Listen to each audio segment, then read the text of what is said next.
This whole Arizona State dossier thing, yeah, we found a perfectly good reason to use the word dossier in college football. A lot of you watched the show last week, and if you didn't, maybe you saw the Arizona State individual video.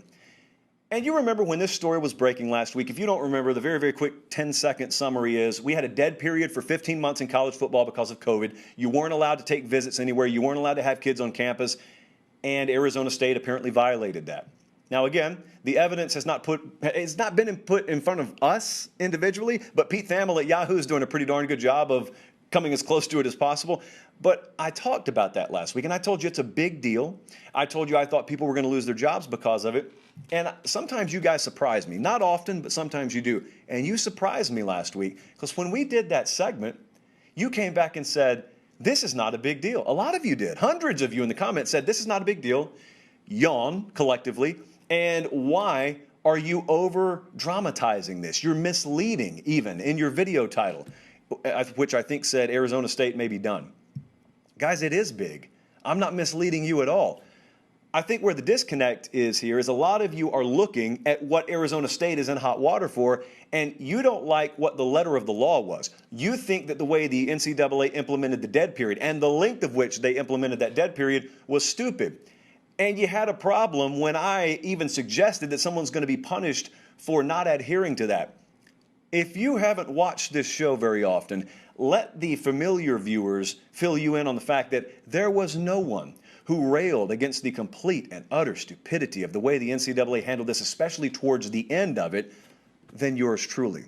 I didn't agree with it any more than a lot of you, just like when I drive through downtown Atlanta. I don't agree with the fact that it's only 55 on an 8-lane portion of 75, 85 north and south, but it is 55. And so if I go through it, they're at 80 and I get popped, they got every right to write me a ticket because I violated a law. And so right now, here's the situation behind the scenes. A lot of coaching staffs didn't like this. A lot of coaching staffs looked at the way the NCAA dead period was dragging on and on and on, and they said, this is stupid. We could find ways to responsibly host recruits and their families, but yet they were told no. And so they begrudgingly adhered to the standing law of the land. And one program, at least, one program apparently didn't. So yes, it's a very big deal, and it's a big deal because it doesn't sound like there's going to be a whole lot of investigatory work has to be done on the NCAA's part here. So what's new? Because I'm not just here to summarize what we talked about last week. What's new? Well, what's new is, as of this morning, Pete Thamel over at Yahoo Sports released another in now several versions of this story where he apparently got his hands on that dossier. And you're looking on the screen right now, if you're watching on YouTube, about some of the notable takeaways from what the Thamel story contained. Among the submissions inside this dossier, I'm using the dossier word as much as possible, it listed 10 staffers and 13 prospects that the person who submitted this thing said, you need to investigate. They sent it to Arizona State and they sent it to the NCAA and apparently Yahoo Sports. Also, we had specific allegations with receipts and screenshots showing payment for illegal visits. You're privy to this sort of thing if you're a former Arizona State staffer.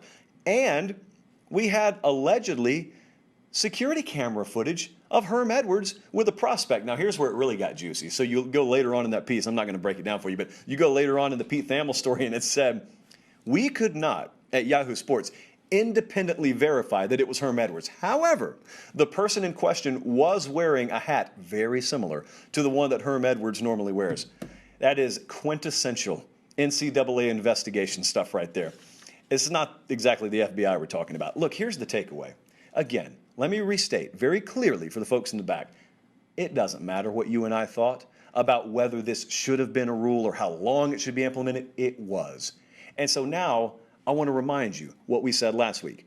This is serious. I think a lot of people are going to lose their jobs because this is not going to be a normal NCAA investigation. For many reasons, this is not going to be a normal NCAA investigation. First of which, you have former staffers totally willing, ready, and able to go on the record.